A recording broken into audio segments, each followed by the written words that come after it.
I'm Michael Fox, and this is the Prospector Podcast. And we are on location at the 50th anniversary of the New Orleans Investment Conference. It's the golden anniversary of the longest running gold show on the planet. And I am pleased to have joining me the president and CEO of Western Alaska Minerals, Kit Mars. Welcome to the show, Kit. Hey, Michael, it's good to be here. And it's actually my first trip to New Orleans, and this is quite an event. It's unlike any other I've been to, so it's good to be here. It is a very different event. You have a lot of very high-end speakers and a lot of high net worth people wandering around in the room because, well, they spent a lot of money to be here to hear those high-end speakers. So it's definitely a target-rich environment for someone like yourself who's got a mining company looking forward. So if a listener isn't aware of you, how would you describe Western Alaska Minerals? What are you doing? Where are you doing it? Why are you doing it? Sure. Well, we're operating in Western Alaska, as the name would suggest. I've actually been working in the Illinois Creek district, which is very close to the middle Yukon River, west of Fairbanks. We are a post-discovery mineral exploration company, and that just means we made our own discovery of our high-grade Waterpump Creek deposit in 2021. And when we went public, actually 3 years ago this week, that was on our Illinois Creek gold deposit, a past producing mine on our property. So we're bookended by actually two resources, gold resource and an extremely high grade silver-lead-zinc resource. So that's really the focus of our company. We've been working in the district since 2010, long before we went public, and we're a very dedicated exploration company that's shown some very good success lately. Yes. And you just, when we last sat down together, we saw each other without doing a podcast at Beaver Creek in September. We had some early results from the drill at that point going into it.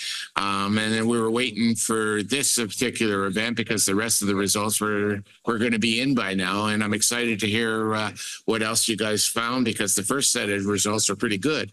Yeah. So when we have received, actually, we put out direct listeners to our November 5th news release. So that has all the detail. I won't go into all that today. But we released the last, I think, 6 drill holes that were focused on our brand new Warm Springs target. Warm Springs is something we defined about 2-3 years ago. Geologic, geophysical target, only about 1.5 kilometers east of the past producing Illinois Creek mine. But we focused on defining the resource at Waterpump Creek during those years. And this July was the first time Warm Springs has ever been drill tested. And I think it was 7 out of the 9 holes hit mineralization, and/or alteration that showed proximity mineralization. Hit the very first gold copper intercept that we've had drilling. Very good high grade gold intercept and up to about 1% copper. And that was at the top of our carbonate replacement sequence, where the mineralization was all hosted by a dolomite, which is a carbonate rock. Waterpump Creek is the high-grade silver, zinc, and lead. And at the bottom of the drill holes at Warm Springs, we ran into and hit the very similar mineralization. We had one particular silver intercept that was 687 grams per ton silver, and a second that was 200 grams. So we know that we have now both styles of mineralization, and this will be really the primary focus for us next year. Yeah, and for the listeners that aren't familiar with the map of the area, how far is Warm Springs from the initial in Illinois Creek that you guys had been working up until this point? Yeah, and this is why it'd really be good to take a look at the news release, because we have some nice maps in there. What we're talking about is really a trend that starts in the west at the past producing mine. And that's the copper, gold, silver, higher temperature part of the CRD, carbonate replacement system. And then 8 kilometers to the northeast is Waterpump Creek. So it's a 8 kilometer mineralized zone. We have resources at both ends. And now we have a new discovery fairly close to the west end to Illinois Creek. And it's a much larger geologic and geophysical footprint than Waterpump Creek. So we think it has great potential. And we will continue to be exploring along this trend. Yeah, and it'll be exciting times. Now, it's winter in Alaska, so you can't really work up there because it's, the snow comes early and comes heavy. There's going to be plans to do some stuff here in the off season before you guys get back up on the property. But I was really intrigued how this came about. The government of Alaska overflew your property and did a giant VTEM survey as part of the geological program for the state. How did you guys get involved in that? And you guys got a ton of data that's come off of that. Yeah, you're right. We've been urging the state to do this survey for a year or two, and they've had some logistical problems in past years. But this year, one reason the survey finally kicked off is the state of Alaska Geological Survey received quite a bit of funding from the U.S. Geological Survey under one of the critical minerals programs. And so they funded a regional, as you said, a ZTEM, it's an electromagnetic style of survey. It's an area of about 45 miles north-south and probably 10, 15 miles east-west. And they were based out of our camp in Illinois Creek. We hosted them for about a month.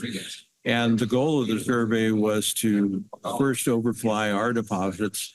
That will be the footprint that they will use with known mineralization, and then continue the survey up to the north. So the state allowed us, worked very closely with the exploration companies. We were able to pay for some additional closer end lines, some high definition aerial lines. It's a helicopter survey, only flown 30 meters above the surface. And it's plus or minus 1 meter. So very, very high definition. And that we've seen some of the preliminary data. All the data won't be released probably until December. And it will be also to the public, except for our proprietary section. So it'll take months to really go through that. It will primarily give us information on geology and structure. That'll help us interpret some of the folding, post-mineral faulting, and won't be a direct targeting for drill holes, but it'll certainly tell us which way to go as we vector towards hopefully new mineralization based on our Warm Springs drilling. And we will also use that data to hopefully extend the Waterpump Creek resource both to the south and to the north. And those will be the two goals for 2025.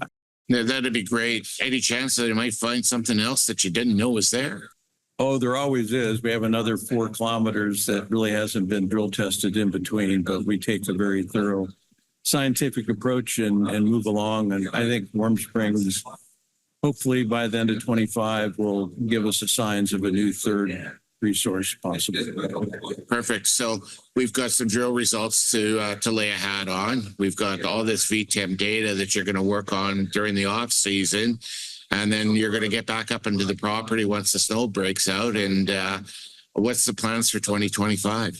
Well, we will probably move our drilling season up a little bit. Next year, we can start mid to early May, depending on snow cover. We've done this in past years. We just come in and clear the runway and we can start up our camp. It's a year-round camp that actually was used when the mine was in production. So we can open the doors in 24 to 48 hours and be up and running. So that'll be good. I also want to point out that I think it was just yesterday we filed our third quarter financial statements. Every quarter is reviewed by our auditors, and I know I get asked this by investors every day, so I'll go ahead and tell you the answer before you have to ask.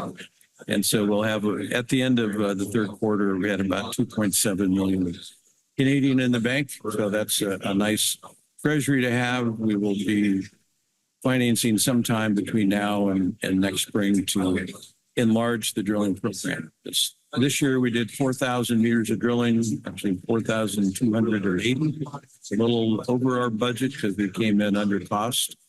and really like to expand that with some additional funding to 6,000 or 8,000 liters. So once we open up, we can scale up the program quickly. Perfect. As one of our people that everybody in this industry knows, Rick Rule likes to ask is that unanswered question. So when you're looking at your plans for 2025, what are you hoping to learn, and how is that going to move the company forward? Well, it's, as I mentioned, it's really to expand and understand the Warm Springs target. Hopefully that'll turn into a third anchor resource. And then the other unanswered question is we have a very nice resource at Waterpump Creek. We would like to expand it in size. And so that unanswered question is moving to the south across the post-mineral fault.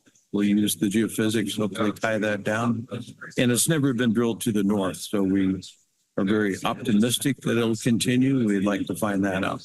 Perfect. So we're wrapping up for 2024. We got an exciting 2025 ahead of us. If people want to follow the story, how they best do so, Kit? 2 ways, pretty easy. We have been updating our website, which is westernalaskaminerals.com.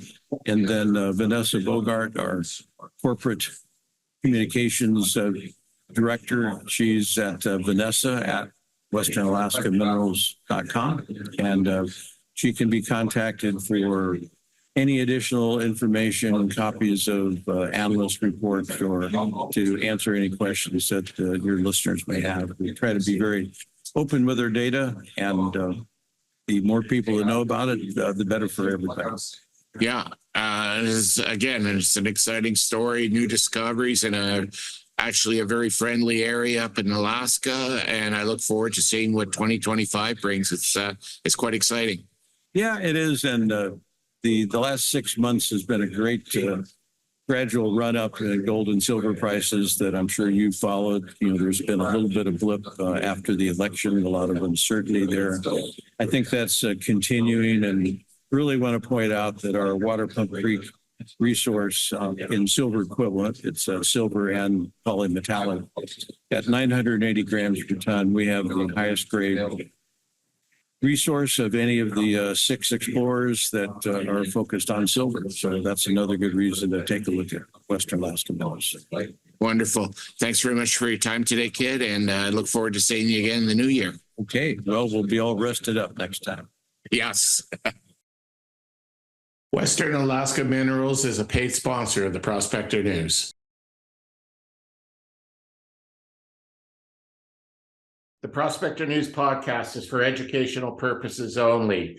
The opinions expressed are those of the participants and are not to be taken as investment advice. Listeners need to do their own due diligence and seek advice of a licensed investment advisor.